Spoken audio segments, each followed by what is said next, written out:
It is finally game day. Tennessee and Iowa in the Cheez-It Citrus Bowl. Who's going to win? How's Nico going to perform? I'm going to tell you right now here on a Game Day Locked On Vols. You are Locked On Vols, your daily podcast on the Tennessee Volunteers. Part of the Locked On Podcast Network, your team every day.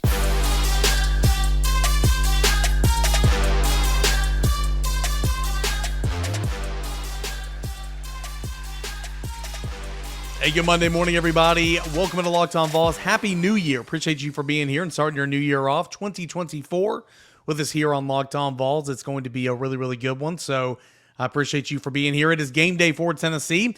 Tennessee and Iowa getting ready to play the Citrus Bowl coming up later today at 1 o'clock Eastern Time here on Locked On Vols. We're going to get you set for it today. Game day scouting report on Iowa.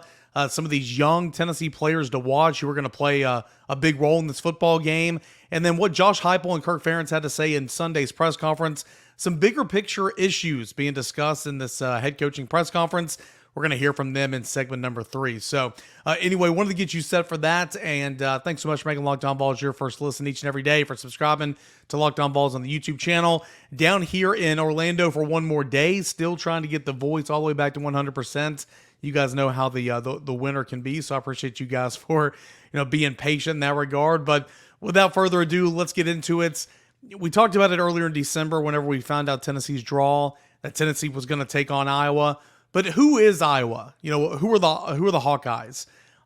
Pretty much, it's a pretty solid football team coming from the Big Ten West. It's one of the weaker divisions in all of college football, but I think we can all agree that the Big Ten is probably second behind the SEC in terms of best conferences, overall top to bottom. But Iowa, in my opinion, kind of feasted on a weaker division, went to the Big Ten championship, and of course was shut out by Michigan, who, took the number 1 overall seed in the college football playoff rankings. So it's not like it's a bad football team. I mean, Michigan's a really, really good football team, but I think Iowa's just kind of solid top to bottom, at least on defense. Now, the jokes are there, and we've talked about it a lot, but Iowa's got one of the better defenses in all of the country, and we'll talk about that here in a moment. Offensively, it's a complete 180.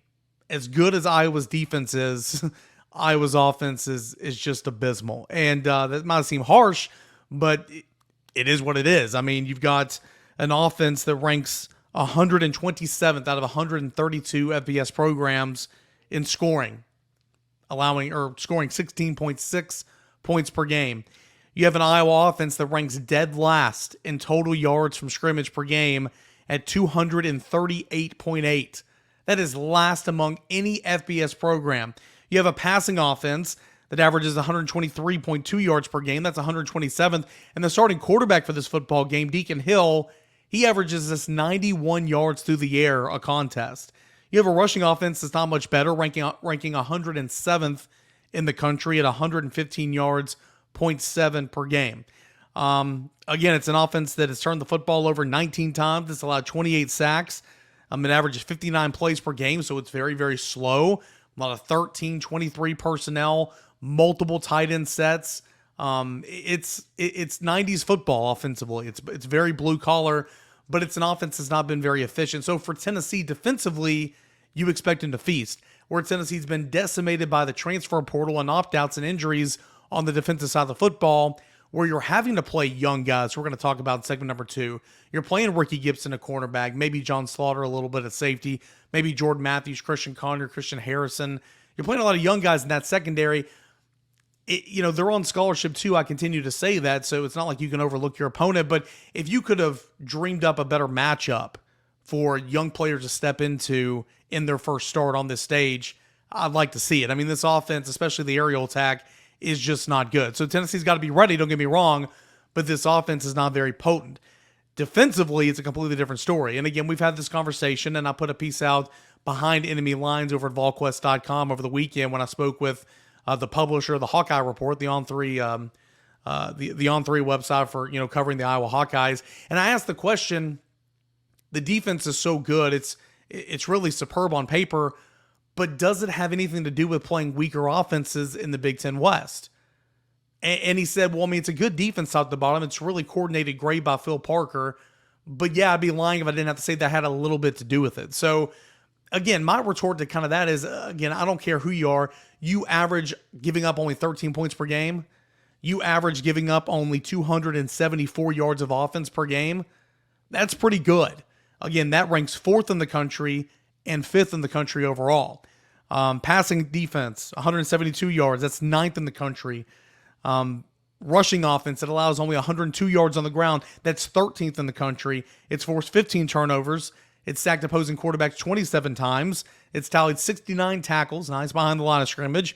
I mean, again, it's truly top to bottom defensively. It is a well-rounded group. And unlike Tennessee, it's not dealing with a whole lot of opt-outs. Only opt-out in this football game really of significance for Iowa is wide receiver Deontay Vines, who entered the transfer portal. He only had 12 receptions so far in the season. We'll say this, the backup quarterback entered the transfer portal. So if anything happens to Deacon Hill, who again was backing up the transfer from Michigan who started the year. I mean, there's been some injuries for Iowa. Deacon Hill was not the opening day starter, but if something happens to Deacon Hill, the starting quarterback, Iowa is going to have to turn to a true freshman who has never logged a snap in a football game. Iowa has played 2 quarterbacks all season long, Cade McNamara, who got injured, and of course, Deacon Hill. And so a lot of inexperience, just like Tennessee. I mean, Nico's not got loads of experience, but he at least has 52 offensive snaps, and of course, he's starting this football game for Tennessee. More on that here in segment number 2. So that's kind of Iowa, 10-3, 7-3 in Big Ten play. Went to the Big Ten championship, lost to Michigan 26-0. It had wins over Utah State, Iowa State, Western Michigan. It got shut out, absolutely drilled on the road at Penn State, 31-0. Okay, it lost a 12-10 battle to Minnesota. And then, of course, its other losses to Michigan, 26-0. So outside of that Minnesota game, where it's kind of an anomaly, low scoring, that was an Iowa-type football game. It lost 12-10. It has been absolutely blown out. 31-0 at Penn State, 26-0 in the Big Ten championship game to Michigan. It does have some impressive wins in terms of low-scoring affairs. It beat Michigan State 26-16, Purdue 20-14, at Wisconsin 15-6. Northwestern on the road it won 10-7. It won against Illinois 15-13. It won at Nebraska 13-10. Again, low scoring games, and it's not like the offenses they were going up against or anything to write home about. Quickly, a couple players of note. Deacon Hill, as I mentioned, he'll be the starting quarterback in this football game for Iowa. 1,096 yards passing on the year, 5 touchdowns, 6 interceptions. He averages 91 yards passing through the air contest. 49% completion on the season. That's not good. Again, he's got an arm. He's got a lively arm, and he's gotten a little bit better as the year's gone on, but those, the overall stats don't lie. That is not a good look. They kind of have a 3-headed monster at tailback. If they're going to win this football game, they got to run the football, but Tennessee, of course, is pretty good at stopping the run.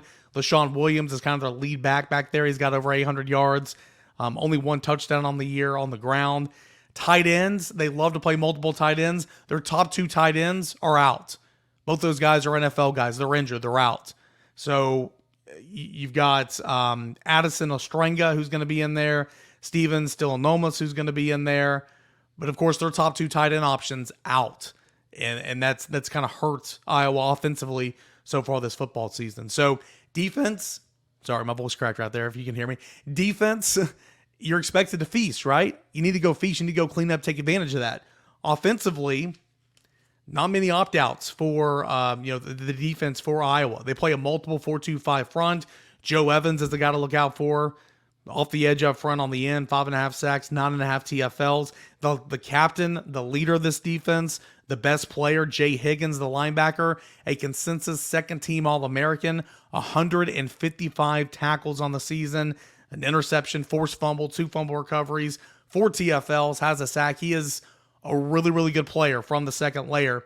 Cooper DeShawn, who is a really good cornerback, got hurt in November. He's out, not going to play in this football game.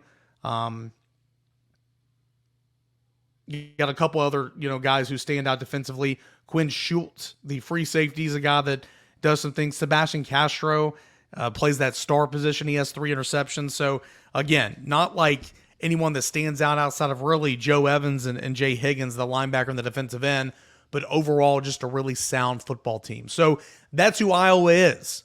We'll see how Tennessee kind of combats that and what Tennessee looks like in this football game. Some keys to victory, some freshmen that I'm going to be on the lookout for, and I think you should as well in this football game.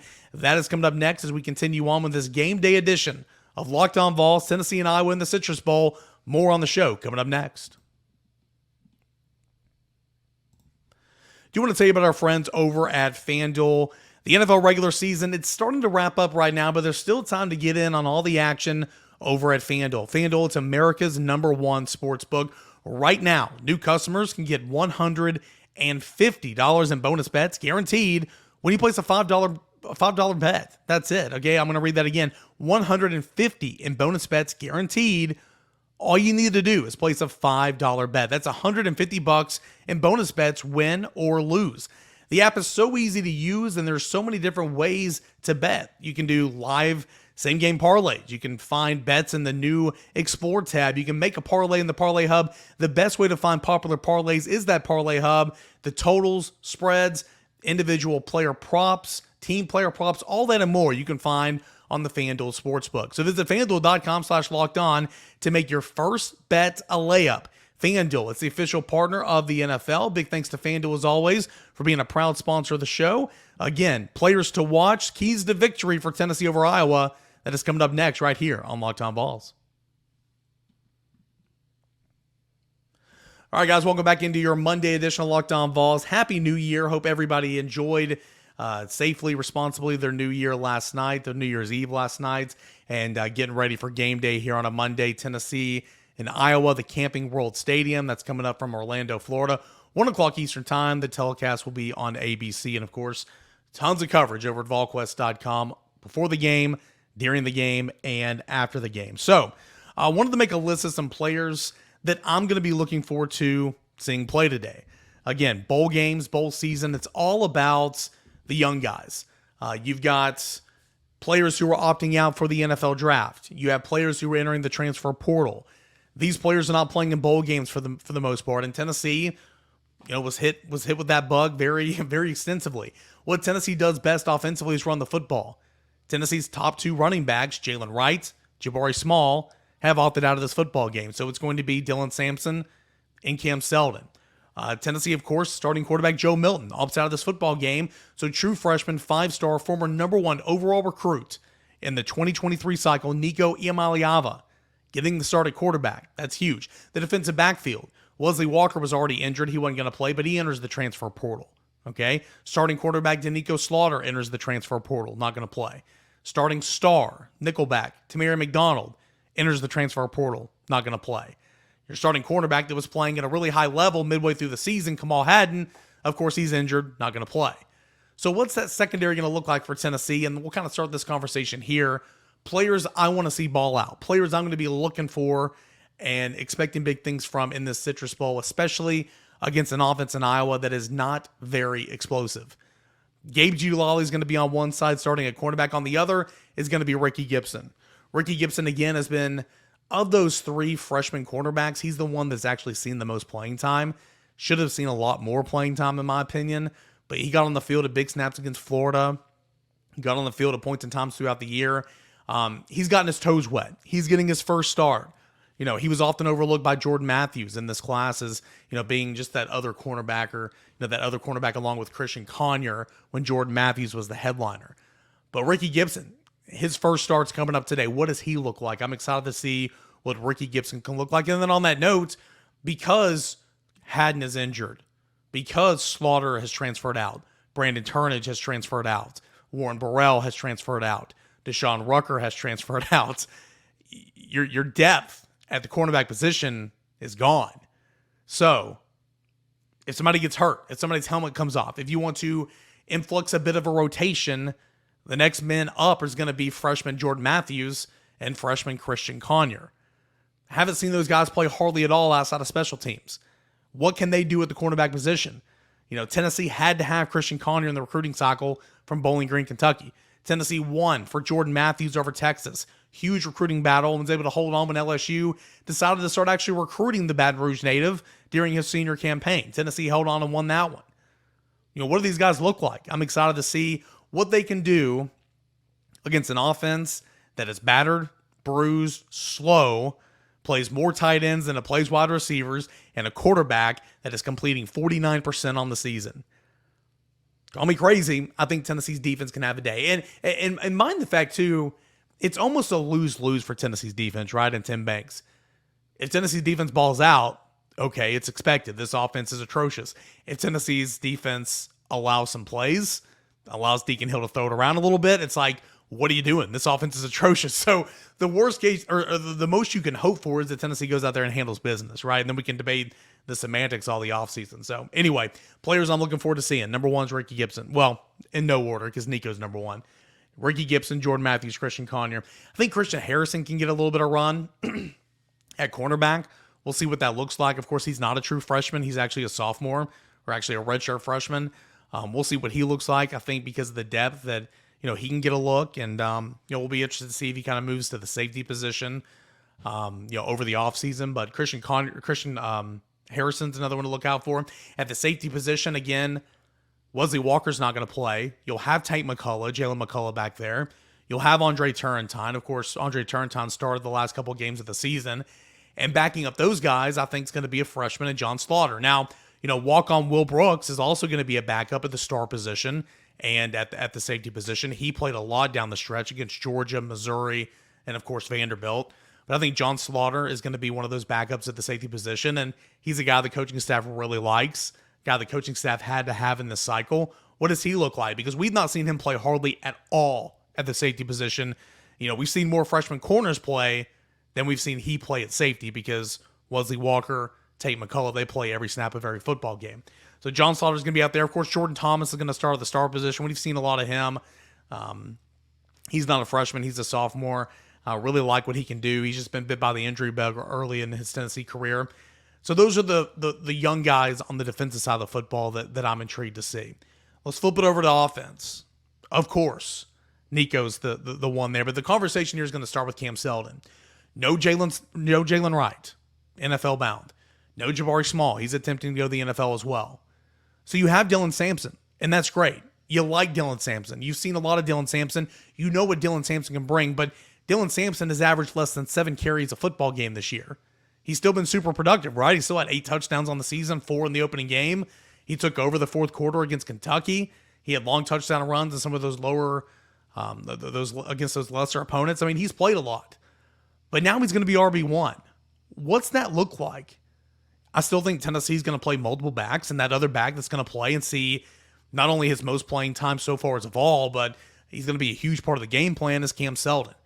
The dynamic, bigger-bodied wide receiver that's playing a little bit of running back here at Tennessee. Kind of reminds you of Deebo Samuel a little bit. That was the generous comparison coming up in the recruiting cycles, right? But Cam Seldon, what's he going to look like? He's a bigger back as well. And going up against a big physical front seven, that of Iowa, I think this could be a Cam Seldon type game. I think this will be the coming out party for Cam Seldon, so I'm excited to see that. Ethan Davis has gotten a little bit more run in bowl practices, and that's good to see because, of course, he's going to be the tight end next year. It's going to start with him, and then Holden stays. With 2 6-year seniors in a bowl game, call me crazy. I got to see Ethan Davis, play a snap to think that he's going to be a part of this offense in a normal, situation. But he got a little bit of run and bowl practice. So we'll see if Ethan Davis is a part of the offense in this one. But of course, the conversation starts and ends and what everybody around college football, fans, everybody, rooting for the SEC, Tennessee fans, of course, it's Nico Iamaleava, the quarterback. This game had no juice. Iowa was boring to watch offensively. I love defense, but not anybody else loves defense. Nobody appreciates defense anymore. That's Iowa. It's a blah brand of football. But it won 10 games. Tennessee got Iowa. Tennessee's already seen Iowa in the Tax Layer Gator Bowl. Wasn't too long ago, right? 2015. This game had no juice.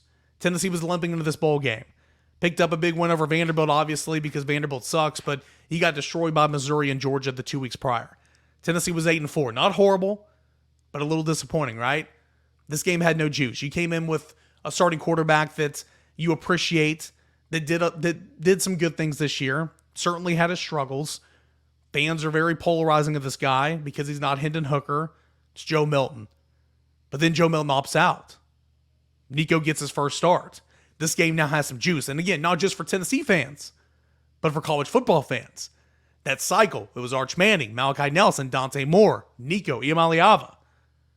Some of these guys have already seen played a little bit. Here's Nico's chance. Can't wait to see him. He's going to make mistakes. Does he make the same mistake twice? He needs a run game, okay? Take some pressure off your young quarterback. Let him rip too. Let's see what you got. But take some pressure off your young quarterback. Run the football, Dylan Sampson. Run the football, Cam Selden. Tennessee's tempo should attack and should really hurt the Iowa defense. Even though Tennessee's running at slower tempo this year compared to last year and the year before, Iowa has not seen anything like what they're about to see tempo-wise against Tennessee. Get that first down. Wear out that front seven. Do not allow Iowa to substitute. It's going to be kind of a shock factor. I expect success in drives 1 and 2 for Tennessee offensively. What does drives 3 and 4 and 5 look like in the first and second half? What do those drives look like when Iowa's had a chance to adapt, to catch its breath, and to make in-game adjustments? I'm intrigued. I know you are as well. Can't wait to see Nico, what he looks like, what he does. Super excited about that. But tons and tons of young players, not just Nico Iamaleava. Tons and tons of young players in this football game to look out for, and it's going to be a big one. So what bowl season's all about, right? This game is exciting again for Tennessee fans and one that we've been looking forward to a lot for the last couple of days. When we come back, what did head coaches, joint press conference on Sunday, Kirk Ferentz of Iowa, Josh Heupel of Tennessee, what did they have to say about the bigger issues in college football when they were asked about it? That whole lot more is coming up next as we end this Monday edition, game day edition of Locked On Vols.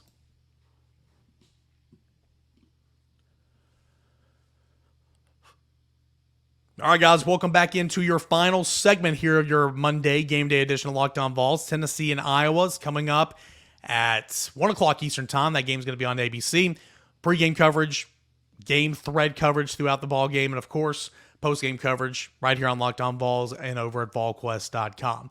So, Kirk Ferentz and Josh Heupel met with the media.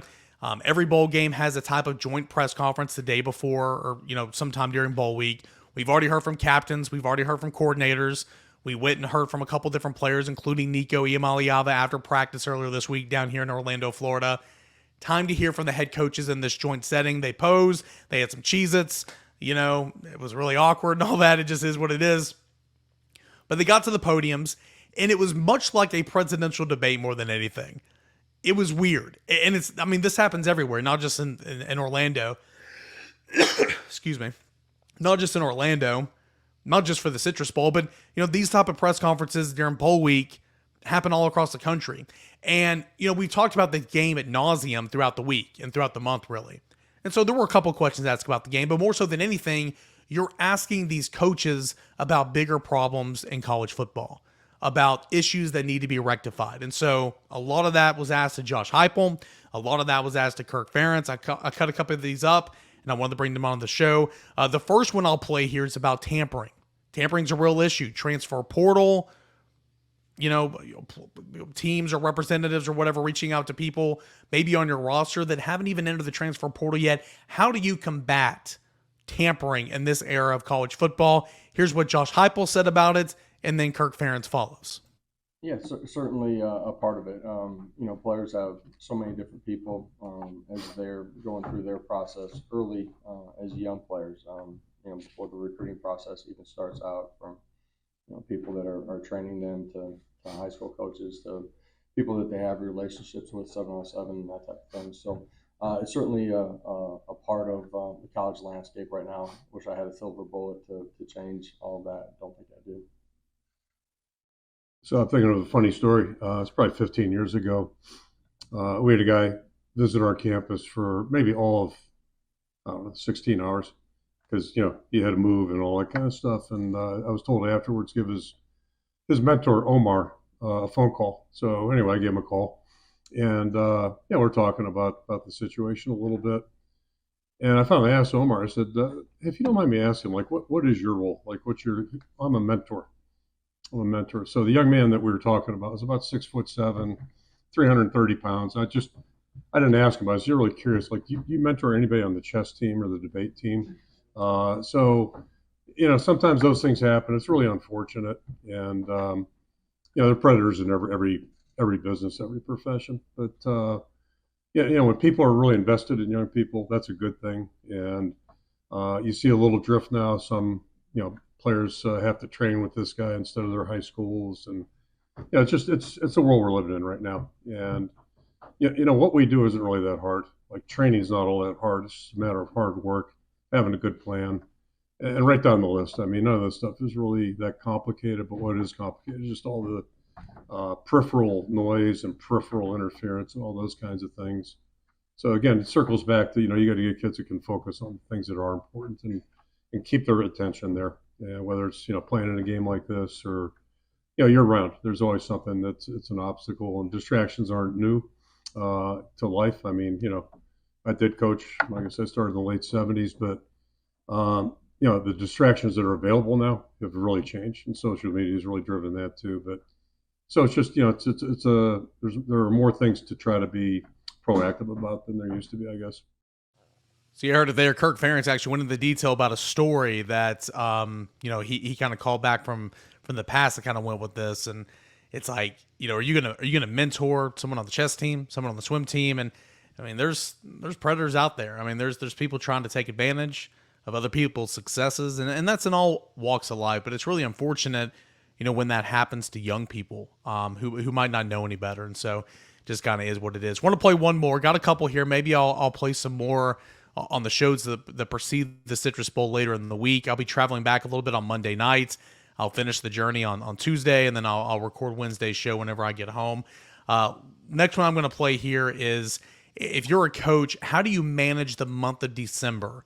We talk about silly season all the time, right? The chaos, the craziness in December, finishing out the regular season, maybe playing in the conference championship game, looking at these COVID seniors. Are you coming back? Are you not coming back? Transfer portal, departures, trying to recruit out of the transfer portal, finishing off the signing class, individual meetings, re-recruiting your players to your roster. All that happens in the month of December. And with the 12-team college football playoff starting next year, you're going to be planning for football games during this time. How's that going to work? Here's Josh Heupel and then Kirk Ferentz. Yeah, and if you look at the placement of the first round of playoffs, everything that's going on in those first couple of weeks of December, how you add in preparation for a game of that size and magnitude during the course of what's happening. It wasn't like, I wasn't on the phone or flying somewhere or in somebody's house or, out of school every minute of the day.